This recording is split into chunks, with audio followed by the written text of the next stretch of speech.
Bonjour tout le monde et bienvenue à La Vie en Estrie. Honnêtement, aujourd'hui, j'avais hâte de faire l'émission parce que j'avais hâte de vous présenter Cosmo le dodo. Et ce qui est formidable avec Cosmo le dodo, c'est qu'il est très, très soucieux de l'environnement et qu'en plus, son inventeur, l'auteur, l'instigateur de ce merveilleux livre est un Sherbrookeois. Et j'ai le plaisir de le recevoir aujourd'hui. Il s'appelle Patrice Racine. Bonjour, Patrice. Bonjour, Mireille. Là, il faut dire aux gens d'abord, c'est qui Cosmo? Est-ce qu'il est gentil? Est-ce que c'est un oiseau qui est gentil ou qui est méchant? Oui, alors Cosmo, c'est un... Cosmo, c'est un dodo. Un dodo, c'est une espèce d'oiseau qui a disparu il y a à peu près 300 ans, les années 1700. Et qui habitait où? Il habitait sur une île seulement. Puis ça, c'est vrai, c'est pas de la fiction, l'île Maurice. Pas loin de Madagascar. Près de l'Afrique. Exact. Puis il vivait là. Vers les années 1600, les marins ont commencé à débarquer sur cette île-là. Et en dedans de 100 ans, ils ont complètement exterminé cette espèce d'oiseau-là qui s'appelait un dodo. Et vous cherchiez à créer un livre avec un personnage, un oiseau coloré, et vous avez pensé à cet oiseau-là. Oui. Il faut dire à la base, Patrice, que vous travaillez dans les communications graphiques depuis plusieurs années. Vous avez 4 enfants, oui. Et c'est un peu le jumelage de ces deux phénomènes-là, votre rôle de père et votre rôle de communicateur graphique, qui se sont réunis pour créer l'histoire de Dodo. Exact. Mais aussi d'une personne préoccupée par l'environnement, par ce qui se passe, par l'avenir de nos enfants. Tout ça m'interpelle beaucoup. Puis je voulais trouver une façon de parler aux enfants de ça, les conscientiser jeunes, faire des livres une cible de 5 à 8 ans. Oui. Maintenant, c'est pas un sujet facile à aborder. Non, parce qu'on veut pas non plus faire la morale aux enfants. Puis on veut pas leur faire morale, on veut pas que ce soit didactique, on veut surtout pas créer une peur quelconque. Donc, les livres sont bâtis sur je dirais, une plateforme d'amusement, de divertissement. Les enfants sont amenés à s'amuser d'abord avant tout. Est-ce qu'on donne des exemples? Parce que là, l'exemplaire que j'ai entre les mains, L'étrange substance, c'est le 5e tome. Déjà, rapidement, en 1 an et demi de création, vous avez déjà 5 tomes. Donnez-moi des exemples de messages que vous véhiculez aux jeunes via les histoires. Je dirais l'éco-citoyenneté.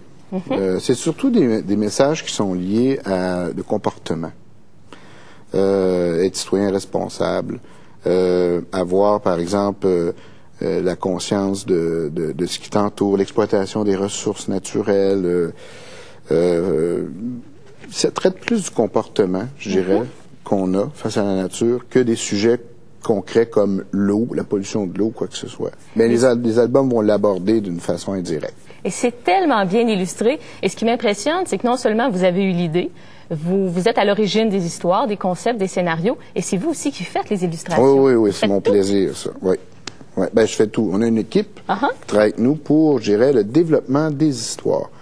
Il y a du remue-ménage qui se fait d'idées au départ, de quel comportement on aimerait aborder, tout ça.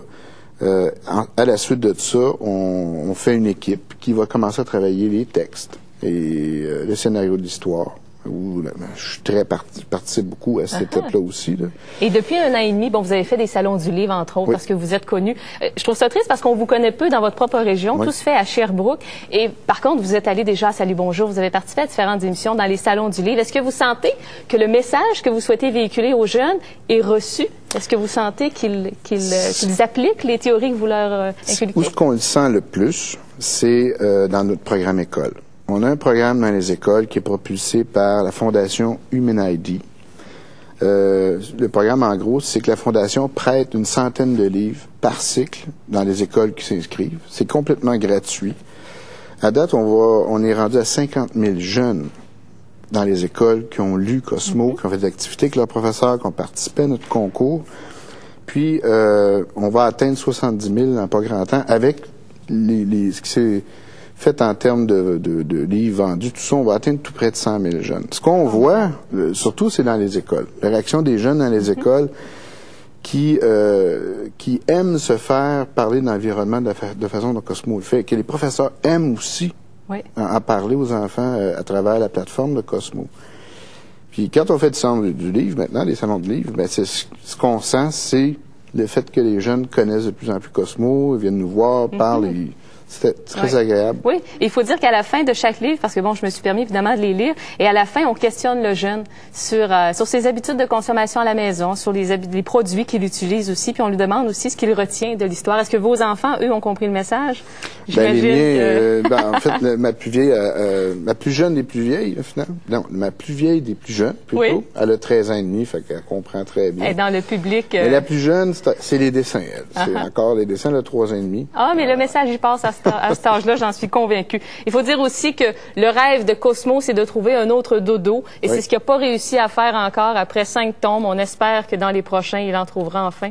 Mais ce qu'on sait, en tout cas, c'est que les livres sont disponibles en librairie. Merci beaucoup, Patrice, et surtout, bonne chance. C'est vraiment superbe. Chapeau. Il y a déjà les séries en anglais qui vont prendre les tablettes bientôt. On espère peut-être un film d'animation un beau jour. On va espérer. Qui aura origine à Sherbrooke. Merci beaucoup, Patrice. Merci. Tout le monde à la maison, je vous invite à rester là parce qu'après la pause, on change de registre. On s'en va dans le cinéma, mais tout ça en passant par le cœur florilège. Restez là.